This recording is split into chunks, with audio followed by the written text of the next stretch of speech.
So we'll do the first 2 tiers like this, the top ones, and then you said you're going to add the belt at the bottom. Perfect. To sell the bottom. And then I'll work on the fake tier and do the triangles. Yeah. Do we have cutters for that? Yes, actually I do. Perfect. And then we should also do a bunch of like little details to put around. Just on the bottom. Ears. Yeah, to fill in the space. Fun. Perfect. Go team. Hi, it's Ashleigh from Sweet Dreams Bake Shop, and welcome back to my channel where I make a lot of cake and cookie decorating tutorials, as well as give a lot of baking business tips. And today we are back for another cake challenge. And I know you guys love it when we verse each other when we're doing these challenges, but today it's us against the clock.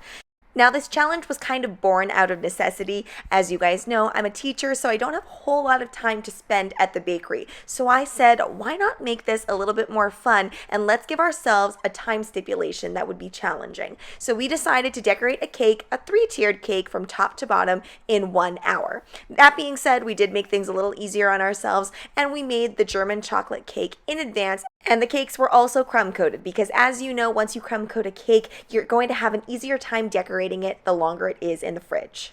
Now, that discussion you saw earlier about the whole design of the cake literally was all of the conversation we ever had about this cake. She also showed me 1 or 2 pictures for inspiration, but other than that, we did most of our talking as we were decorating. So here what we're doing is we're just getting our fondant all rolled out. Of course, we're using satin ice today, and we're getting it covered in white. Rachel and I both often opt for white fondant on things, especially if it's a time constraint, because then we don't have to dye any fondant. Now, one other thing that I should mention is the bottom tier is fake and the 2 tiers that Rachel is working on are real. The reason is because we're going to be bringing this to an Oktoberfest party. And if you've ever been to a celebration like that, then you know that there's always a ton of food. So to be mindful of that, we are just going with 2 tiers that are real and 1 tier that is fake to give it that little pumped up, luxurious look that you know we love. Now, I can't remember the exact timing, but I'm pretty sure that we got all of these covered in fondant in about 14 minutes. When we're working on cakes together like this and speed is of importance, we want to try and get this stacked as soon as possible. It's pretty difficult to actually have all of your tiers decorated and then stack it afterwards. It's much easier to make it look more cohesive when you have the base just there. And just a little disclaimer, I must say that not all of our angles are great on this, so I don't get every single little detail in there. Oftentimes our bodies are blocking the shots. The reason is because we only had 1 hour, so I didn't have much time to kind of reset the camera perfectly to make sure that angles were correct. We kind of just sat the camera there and whatever happened, happened. Another little extra bit of challenge was that the store was still open, so there was a lot of hustle and bustle going on in the back room, people making their cakes and decorating various things. So it was quite busy back there as the both of us were also rushing around. And here Rachel is covering that final tier, and you will notice that Rachel does put a good amount of shortening into the fondant. We both do this, but I do find that Rachel is a little bit more generous with it. It just helps give our fondant a little bit more stretch and a little bit more leeway, so you avoid elephant skin and you also avoid tearing. One of the toughest things about doing a time-based challenge is that you can't make any mistakes that first time. Everything has to kind of run smoothly like clockwork. After all the tiers had been covered with fondant, it was time to stack. So what she's doing there is she's taking a little piece of sandpaper, really getting that dowel nice and sharp so it goes easily into the styrofoam. It's really hard to put in blunt ends into the styrofoam. Generally, I don't actually have sandpaper on hand, so I will just try and hammer it in. And this way is a lot better because you could just pierce things. And of course, when you're stacking cakes, you want it to be really nice and cold so you don't get a lot of indenting. I'm not really sure what Rachel did with those tiers because I was so focused on what I was doing, but I imagine that she probably placed those in the freezer for just a short little bit because obviously we don't have time on our side, so we need to get that as cold as possible, as quickly as possible. We also did want to have our timer going the whole time, but unfortunately we did need to reference the picture every now and again, so our timer flips on and off throughout all of this. Hopefully we'll just get another device next time and be able to show you guys the time the whole way through. Now, one thing we needed to do was we kind of needed to prioritize what was most important in completing this cake. Now, because there is no real stipulation on XYZ elements need to get completed, it makes it fairly simplistic to say that a cake is quote unquote done. But we definitely wanted to make sure that we had that diamond pattern on there. We also wanted to make sure that we had the lederhosen showing on the cake somehow. It's interesting because we really didn't discuss too much who was doing what. We kind of just fell into it and we said the words as we started getting other things ready. So I naturally gravitated towards doing this pattern on the bottom, and Rachel is really good at freehand cutting things, so she decided to work on the outfit itself. Now we're making this cake for our best friend's dad, and he's having an Oktoberfest themed birthday, so we really just want to come up with a cake within this hour time limit that sells that idea. We very much base this challenge off of things that we've seen on the Food Network. We're huge Food Network fans, and even when we used to work at the bakery together a long time ago, we would pretend that we were on the Food Network and we were trying to create a number of cakes in a certain amount of time. Now what Rachel's doing is she's working on all of the little details for the shirt. So she's creating the collar, and again, we're using fondant detailing for pretty much everything.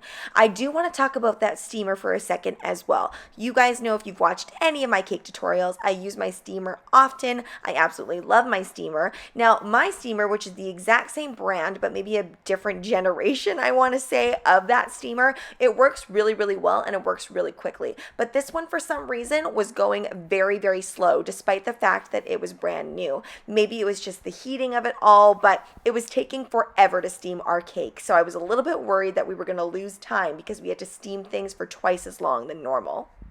While Rachel worked on all of that dotting pattern detail, I got started on the pretzels, which I just made with some yellow fondant, and then I kind of swooped it together like you would a pretzel, and then I did some airbrushing too. I'm also working on some of those German gingerbread cookies. These are really popular to wear around your neck during Oktoberfest. Unfortunately, this year we didn't actually get to making them. I made them a couple years ago. We made a whole bunch of them, but it's been a busy time. So unfortunately, we're just gonna have fondant ones on the cake this year. You might be wondering why I'm steaming my little fondant pieces. I often tell you guys not to do this, but I'm going for expediency, and I just gave it a really light steam. The reason is because I want to put on some sesame seeds, and that's the best way to get them to all stick on there. As long as you're not too heavy-handed with the steam, you should be okay. And I do end up picking those up quite quickly and putting them directly on the cake. And as I was doing that, Rachel was just printing something off on her edible printer. It was honestly like seconds. I turned around and she had all of those edible images printed out, and we're good to go. The edible printer was definitely on our side today. I've seen some days where it just doesn't work or things have dried up, but today was a good day for the edible printer, so it happened very quickly. Now it's time for us to put on all of those little details. I know that the time is dwindling down at this point. Now, one thing I did struggle with a little bit was the heaviness of some of the pretzels. It's really important that when you're steaming your cake, you just steam it just enough so it's tacky. You don't want it super shiny when you're trying to get details on there, because then they end up sliding down. The cake at this point looked like a cake, so that was looking good for us, but we did want a few more details on there, a little bit more pizzazz, so we decided to add on these little dresses here and there. And one thing that we were concerned with that the camera really isn't picking up is we had a little bit of fallout going on. That brown color was made with fondust, and if you guys have used fondust before, you know that it works really well if you just kind of let it set just for that little bit. But because we had the steam going and we had to place that fondant on right away, we couldn't have any leeway time with that. We did end up getting some little brownish speckles on parts of the cake. And of course, it's a white cake, so it is going to show up. You really can't see it here, and even in the close-up shots, it's hard to see, but in person, it was definitely visible. So we're trying to cover that up as much as possible. 6, 5, 4, 3, 2, 1. Okay. Done! I was actually really happy with what we came up with in that hour time frame. I was happy because we got it done so quickly, and of course, being a busy mom and a teacher, I had lots of other things that needed to be done. So I was really grateful that we were able to come up with something that still looked fairly impressive for a party. Let us know down in the comments below, how long do you think it would take you and a baker friend to decorate this cake from start to finish with all of your cakes made and crumb coated? Now, we liked the cake at this point, but we weren't in love with it. So since the challenge was over, we decided to pump up the cake a little bit more since we were going to be bringing this to a very important and special event to us. So we decided to spend an additional about 30 to 45 minutes decorating this cake a little bit further. One of the things that was still kind of visible was that fallout, so we wanted to make sure to cover that. So what we did for that was we added some leaves, and we actually debated about the leaves for a little while. We both weren't really sold on the idea of leaves, but we couldn't come up with anything else that would be able to be placed on the cake haphazardly. So we decided to go with it, and actually I really loved the way it turned out with the leaves. Rachel also ended up adding a little mug of beer, and I added some more details to those little gingerbread cookies as well. Cake decorating is so interesting because, of course, we had a cake that was pretty nice in the first place, but it just goes to show how you can keep going and keep going and keep going with a cake if there is no limit, especially if a customer gives you really no limit at all and you're allowed to do whatever it is that you want to do.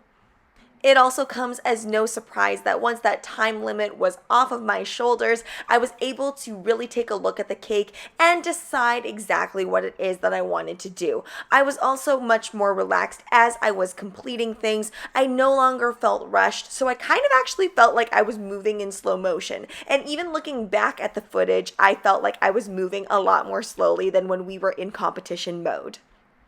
So the cake was a huge hit at the party, and we were really happy with the final results with all of those little details that we ended up putting on there.